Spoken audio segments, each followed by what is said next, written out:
He says, does a wife have to cook for her husband? What does Islam say about a wife who does not want to cook for her husband? The issue of a wife serving her husband is debatable, and it's an issue of dispute among scholars since a very long time, as most of these issues. However, without going into details, if we look at the institute of marriage itself, it is very difficult to draw the line as obligations and rights. So I will not give you your rights until you do your obligations. And she says, I'll not give you your rights until you fulfill your obligations as well. This is a marriage bound to failure. And definitely this is not the right way of communicating and living. So if we would like to know how to handle these things, we have to go back to the best of generations, to the best time of humanity, and that is the time of the Prophet ﷺ. The most authentic opinion is that a woman is obliged to serve her husband and her children, and that is it.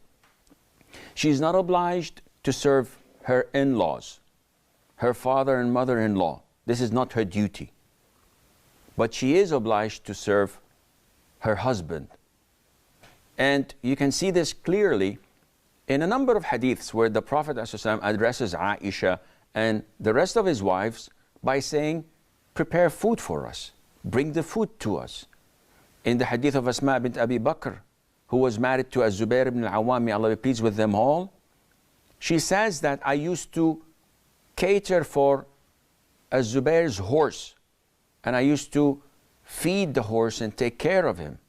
And I would travel to bring him the necessary food and to take care of that horse.